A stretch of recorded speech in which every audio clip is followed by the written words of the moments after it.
بریلوی عالم قبر پر اذان دینے کے دلائل بتلا رہے تھے، اور سب سے پہلے جو حدیث انہوں نے پڑھی وہ حدیث پڑھی مشکات شریف کے حوالے سے کہ لقنوا موتاکم لا الہ الا اللہ، کہ اپنے مردے کو لا الہ الا اللہ کی تلقین کرو۔ اس سے استدلال کر رہے ہیں کہ قبر پہ لا الہ الا اللہ تلقین کرنے کا حکم ہے مردے کے پاس، لہذا اذان میں بھی لا الہ الا اللہ ہے تو اذان کہنا ثابت ہوا حدیث سے۔ اب دیکھیے کہاں کا اینٹ اور کہاں کا ڈورا۔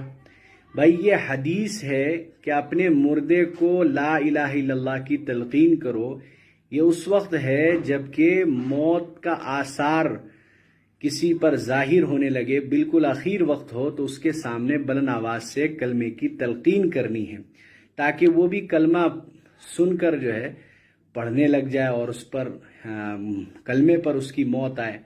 تو حدیث کا صحیح مطلب یہ۔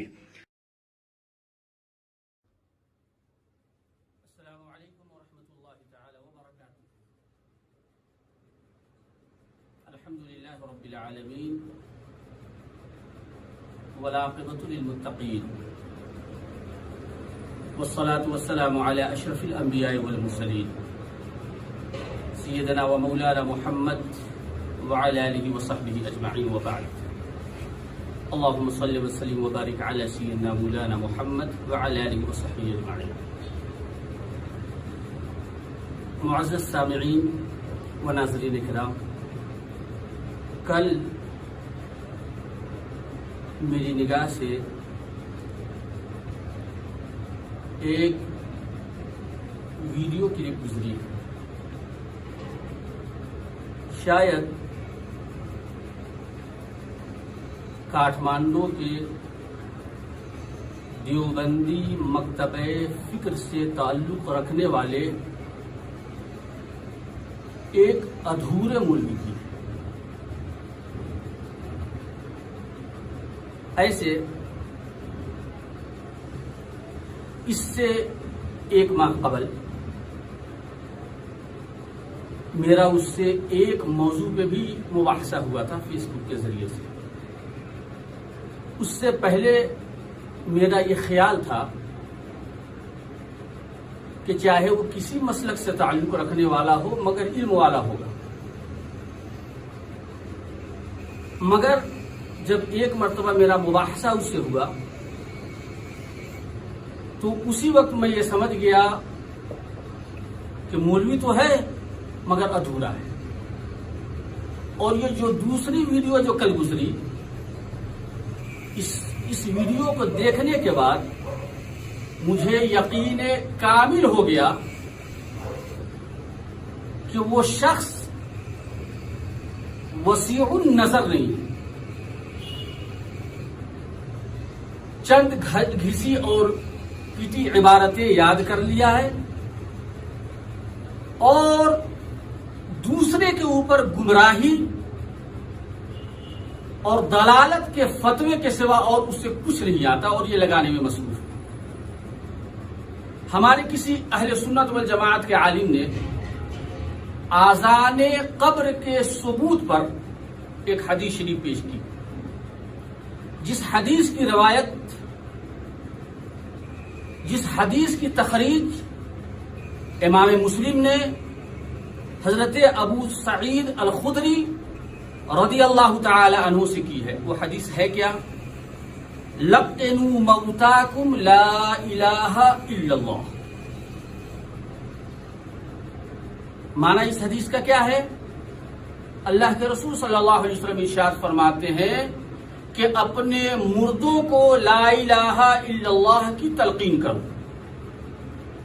ہمارے سنی عالم نے یہ بیان کیا کہ مرنے کے بعد جب انسان انتقال کر جاتا ہے اس کے بعد بھی یہ تلقین کی جاتی ہے۔ اس پہ اس ادھورے مولوی نے کہا کہ حدیث کا مفہوم سراسر غلط بیان کیا ہے اور نہ جانے جوش و جذبات میں آ کر کے کیا کیا کہہ ڈالا، جبکہ اس سنی عالم نے حدیث کا مفہوم بالکل صحیح واضح فرمایا اور حدیث کا مفہوم جو صحیح ہے وہی انہوں نے بیان کیا ہے.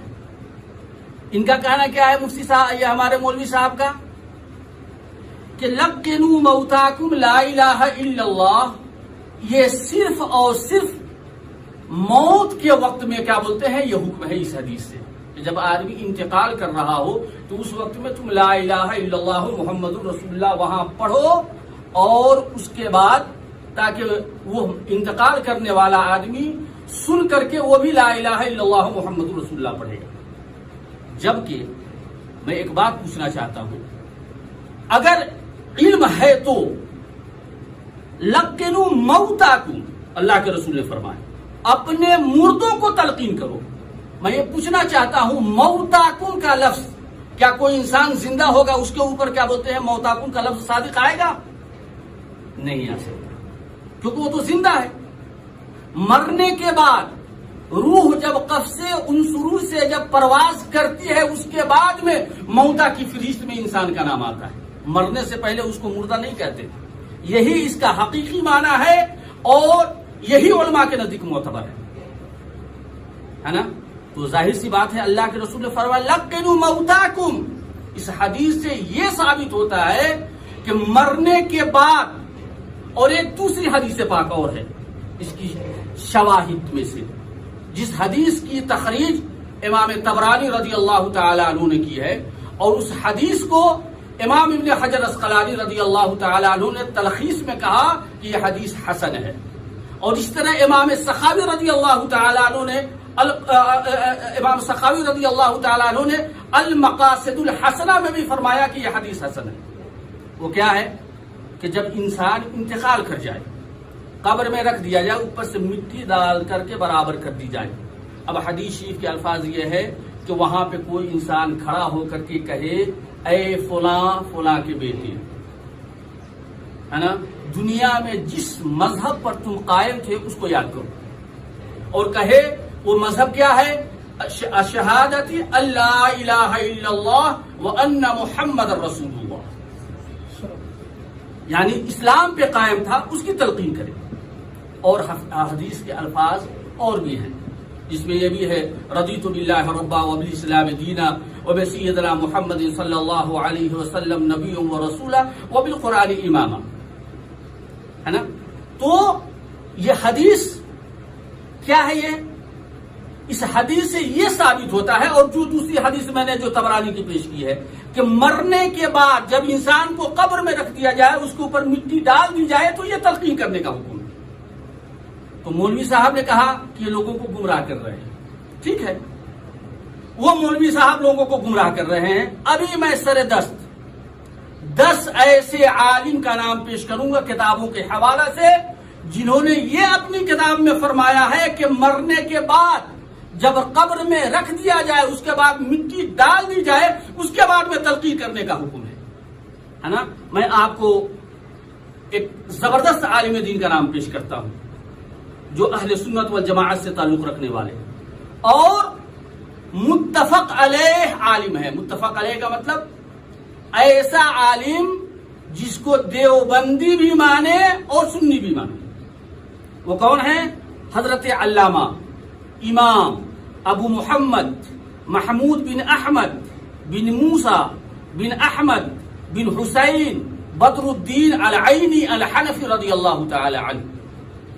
انہوں نے سنن ابو داؤد شریف کی شرح لکھی ہے. اس حدیث کی شرح میں شرح سنن ابو داؤد جلد نمبر 6 صفحہ نمبر 35 مطبع مکتبۃ الرشد میں فرماتے ہیں واستدل الشافعی، اس حدیث کو لکھنے کے بعد لقنوا موتاکم لا الہ الا اللہ لکھنے کے بعد وہ فرماتے ہیں امام بدر الدین عینی رضی اللہ تعالی عنہ واستدل الشافعی بظاہر الحدیث على ان التلقین بعد الدفن. اس حدیث کو پیش کرنے کے بعد میں امام بدر الدین علیہ رحمۃ اللہ ارشاد فرماتے ہیں امام شافعی نے اس حدیث کے ظاہر سے استدلال فرمائے، یعنی حقیقت جو اس کا حقیقی معنی ہے اس سے استدلال فرماتے ہوئے امام شافعی فرماتے ہیں کہ مردے کو تلقین دفن کے بعد میں کی جاتی ہے اور ہوتی ہے. اور یہ مولوی صاحب نے کیا کہا؟ مرنے سے پہلے، اور کہا کہ جو مرنے کے بعد جو تلقین کے قائل ہیں وہ گمراہ، معاذ اللہ رب العالمین۔ تو اب اس کے قول کے مطابق امام بدر الدین عینی کیا یہ بھی گمراہ ہو گئے؟ یا دوسرے لفظوں میں کیا یہ بھی بریلوی تھے؟ یہ ایک نہیں، ان کے ساتھ میں سرے 10، ابھی میں 10 بڑے بڑے علماء کے نام کو پیش کروں گا جو سنی اور دیوبندی اختلاف سے بہت پہلے کے ہیں، کوئی 500 سال پہلے، کوئی 600 سال پہلے، کوئی 700 سال پہلے کے بزرگ ہیں، ہے نا؟ تو پہلے عالم کا نام امام بدر الدین عینی، کتاب کا نام بھی میں نے پیش کر دیا، صفحہ نمبر بھی، اور کیا بولتے ہیں مطبع بھی میں نے پیش کیا۔ دوسرے امام ابو اسحاق الصفار البخاری الحنفی ہے نا؟ وہ فرماتے ہیں اس حدیث کے بعد، وعند اہل سنت والجماعہ هذا الحديث محمول على حقيقته لأن الله تعالى يحيي على ما جاءت به الآثار۔ اس حدیث کے بعد بھی فرماتے ہیں کہ اہل سنت والجماعت کے نزدیک یہ حدیث حقیقت میں محمول ہے، یعنی اس کے جو ظاہری معنی ہے، جو حقیقی معنی ہے، اس کے اوپر محمول ہے۔ وہ کیا ہے؟ موتاکم، مرنے کے بعد تلقین، ہے نا؟ کیوں؟ اس لیے کہ اللہ تبارک و تعالی قبر میں مردے کو زندہ فرماتا ہے۔ تو یہ اہل سنت کے نزدیک، الحمدللہ ہم اہل سنت والجماعت ہیں، ہے نا؟ اور ہمارے جتنے عقائد ہیں سب کتاب و سنت سے ماخوذ ہیں، الحمدللہ رب العالمین۔ اور اگر کسی کو بہت زیادہ علم کا بخار اگر چڑھا ہوا ہے تو یہ فقیر حاضر ہے اس کا جواب دینے کے لیے، ہے نا؟ اہل سنت کے نزدیک جو تلقین ہے وہ دفن کے بعد میں ہوتی ہے۔ امام ابو اسحاق نے فرمایا کہ یہ اہل سنت والجماعت کے نزدیک ہے۔ یہ جو اہل سنت سے خارج ہے، مثلا معتزلہ، وہ اس کو نہیں مانتے۔ اب ہمیں پتہ نہیں کہ یہ موصوف پتہ نہیں کس مذہب سے تعلق رکھنے والا، کہیں ایسا تو نہیں ہے کہ ترے پتہ ہے یہ معتزلی ہیں جو اس حدیث کا انکار کر رہے ہیں، اس حدیث کی جو صحیح معنی ہے اس کا انکار کر رہے ہیں، جو صحیح معنی ہے نا؟ دو عالم کا نام۔ تیسرے عالم حضرت علامہ امام جلال الدین الخبازی الحنفی الایضاح والتبیین لمسألۃ التلقین، انہوں نے پوری ایک کتاب لکھ ڈالی اس تلقین کے مسئلے پر۔ انہوں نے بھی فرمایا کہ دفن کے بعد ہی تلقین ہوتی ہے نا؟ چوتھے عالم جو بہت مشہور معروف مغرب کے رہنے والے ہے نا عالم ہیں، جن کا نام ہے امام قاضی ابو بکر بن العربی المالکی علیہ رحمت و رضوان، وہ المسالک فی شرح الموطأ امام مالک میں فرماتے ہیں کہ تلقین دفن کے بعد میں ہوتی ہے۔ 4 عالم کے نام ہوئے۔ 5ویں عالم جو حضرت امام شافعی رضی اللہ تعالی عنہ کے استاد، جن کا مزار مقدس امام شافعی کے بغل میں مصر میں موجود ہے، اور اس فقیر نے ان کے قبر کی زیارت بھی کی ہے، وہ کون ہے؟ حضرت علامہ امام شیخ الاسلام الامام زکریا الانصاری رضی اللہ تعالی عنہ اصل المطالب فی شرح روض الطالب میں فرماتے ہیں کہ تلقین دفن کے بعد ہوتی ہے نا؟ 6 امام ابو بکر الحدادی الیمنی الزبیدی الحنفی رضی اللہ تعالی عنہ، جو یمن کے رہنے والے تھے، بہت بڑے عالم۔ انہوں نے الجوہرہ النیرہ ایک کتاب ہے مختصر القدوری، اس کی شرح میں فرماتے ہیں کہ تلقین دفن کے بعد میں ہوتی ہے۔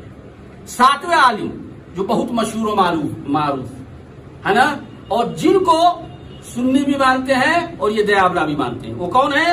حضرت علامہ امام کمال بن حمام الحنفی رضی اللہ تعالی عنہ، وہ فتح قدیر میں فرماتے ہیں کہ تلقین دفن کے بعد میں ہوتی ہے۔ 8ویں عالم کون ہے؟ حضرت علامہ امام الشہاب الشبلی الحنفی علیہ رحمت و رضوان، فرماتے ہیں کہ تلقین دفن کے بعد ہوتی ہے۔ وہ کہاں؟ حاشیہ تبیین الحقائق میں، ہے نا؟ 9ویں عالم ایک بہت مشہور معروف کتاب ہے نور الایضاح، اس کی شرح ہے مراقی الفلاح جو درس نظامی میں چلتی ہے، نور الایضاح ہے نا؟ تو نور الایضاح کی شرح مراقی الفلاح میں حضرت علامہ امام شرم بلالی الحنفی رضی اللہ تعالی عنہ کا بھی یہی قول ہے۔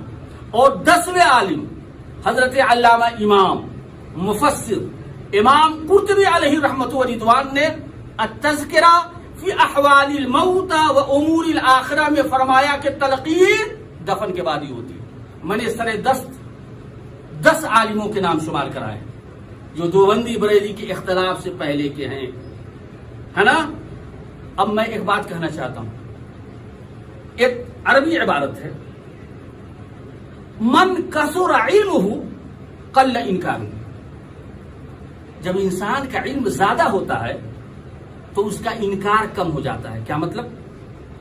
جب انسان کا مطالعہ وسیع ہو جاتا ہے تو اگر کوئی مسئلہ پیش ہوتا ہے تو جلدی سے وہ انکار نہیں کرتا کہ کسی کو دیکھ کے کہے کہ یہ ناجائز ہے، یہ تو حرام ہے، یہ تو بدعت ہے، یہ تو جائز نہیں۔ کب؟ جب انسان کا علم زیادہ ہوتا ہے۔ کم سے کم اپنے آپ کو مفتی کا دعویٰ کرنے والے ان بزرگوں کے، ان علماء کرام کے اقوال کو تو پڑھ لیتے ہیں، اور کسی پر گمراہی کا فتویٰ دینے سے پہلے کم سے کم تھوڑا سا بھی خدا سے حیا کر لیتے ہیں، ہے نا؟ میں اخیر میں ایک بات کہنا چاہتا ہوں، فَإِن كُنْتَ لَا تَدْرِي فَتِلْكَ مُصِيبَةٌ۔ اگر تم نہیں جانتے ہو تو یہ مصیبت ہے۔ وَإِن كُنْتَ تَدْرِي فَالْمُصِيبَةُ عَاصِمٌ۔ اگر جان بوجھ کے ایسا کرتے ہو تو مصیبت بہت بڑی ہے۔ موصول سے ایک مرتبہ اور میرا مباحثہ ہوا تھا، کس کے بارے میں؟ قربانی کا گوشت دینے کے بارے میں۔ ابھی ہمارے پاس میں یہ اسکرین شاٹ بھی موجود ہے جو ان کے نام سے میں نے ان سے مباحثہ کیا تھا، ہے نا؟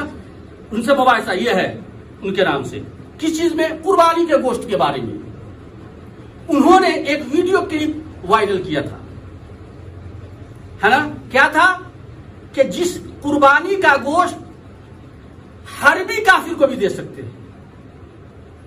ہم نے ان سے پوچھا کہ آپ حنفی ہیں، آپ حنفی کی کسی کتاب میں مجھ کو دکھا دیے کسی ایسے حنفی عالم کا قول جو متفق علیہ ہو، جن کو آپ بھی مانتے ہو ہم بھی مانتے ہو، یعنی دیوبند اور بریلی سے تعلق رکھنے والا عالم کا، بلکہ ان سے پہلے کے کوئی عالم ہو۔